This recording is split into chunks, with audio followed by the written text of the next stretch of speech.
So in the first part, when we were learning about the age of Renaissance, we discussed the factor that people were migrating to various areas due to various reasons. For example, the fall of Constantinople, the Black Death, and also the Crusades, the constant instability.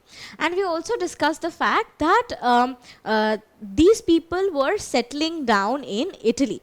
So therefore, we see Italy becomes the primary place where these, ideas are being propagated, right? Now, essentially, when we look at this map, we see that, various trade routes are being connected. We have the Byzantine Empire here, and we have the Seljuk Turks or the Islamic Empire in this area. And there is a constant clash, which we already know about, which was called the Crusades, which was the Holy War.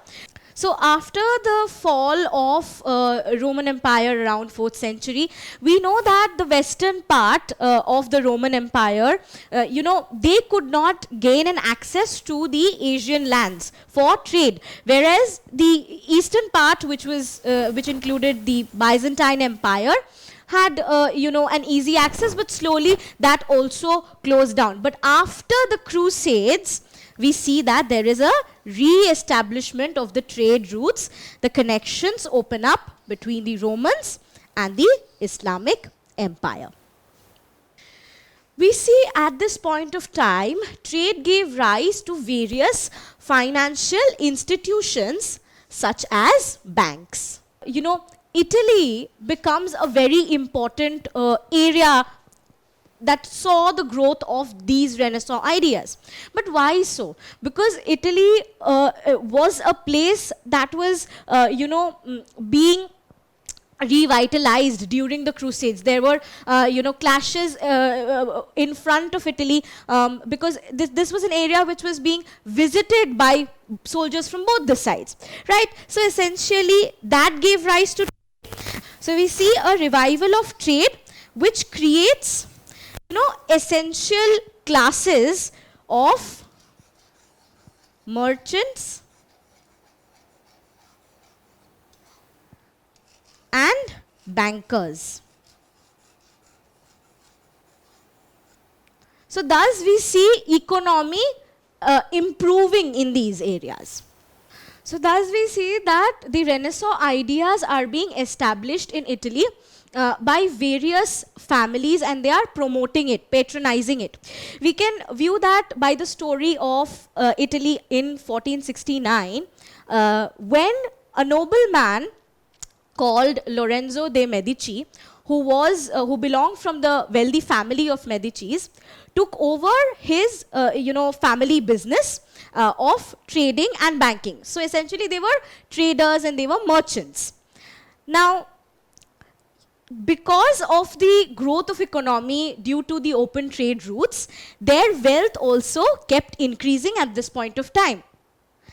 And Italy at this point of time also saw the influx of various people, right? Because of various factors, people were migrating to Italy. Now, the primary factor was, of course, the Crusades, which opened up various routes, but also the reason that Italy was situated, it was a coastal area, right? And also the factor that it was a major Christian center, which was important to the Christian people. Thus, the Medici family, who were wealthy, they thought that money should be used in promoting beauty, truth, and wisdom, right? Because these were the people who were ideally patronizing the artists. These were the people who were housing the artists so that the Renaissance ideas could be promoted, could be supported by economy. For example, we see the picture of Michelangelo here. Do you know that Michelangelo and Lorenzo de' Medici, they were very close friends, and even Michelangelo stayed there for 5 years and they dined at the same table, right? So in this very animation, it was quite visible that how a wealthy family of the Medicis were able to patronize these forms of Renaissance ideas, and thus Italy became the first very region to experience the forces of Renaissance. Because of course these people would require an economic support to establish themselves. Renaissance was first started in the city of Florence in Italy, which was a banking and financial institution. So we saw that trading made the Medicis very wealthy, right? Prosperity in trade further fueled the Renaissance ideas. Because of course, if these ideas need to grow, they would require commerce to support it. Can you tell me which was the first city to see the advent of Renaissance? Was it Venice? Was it Rome, Florence, or Naples? That is correct. It was Florence.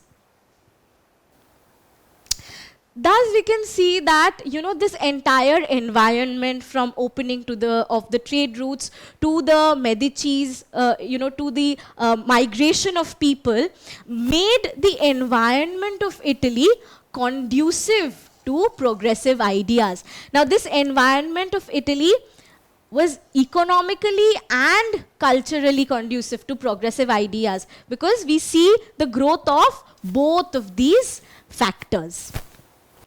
So we see after Florence, places like Venice and Genoa were also becoming very vibrant with these new ideas.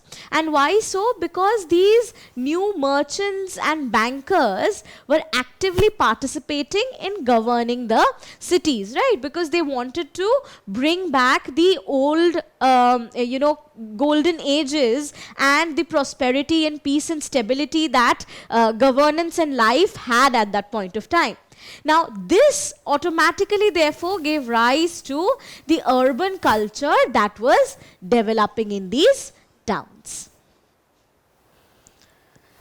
So, thus, we saw the story of how Italy became the hub of these Renaissance ideas, and how it became the epicenter where these ideas would grow, they would propagate, and also who exactly supported these ideas.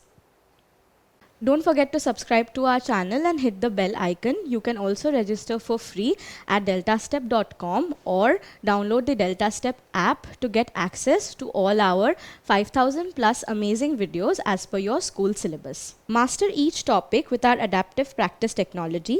Get million plus questions with step-by-step solutions and unlimited mock tests. Get all your doubts resolved instantly, learn via games, and win amazing prizes like PlayStations and iPads. So, at DeltaStep, learning is not just fun and easy, it is rewarding too. So, register for free now.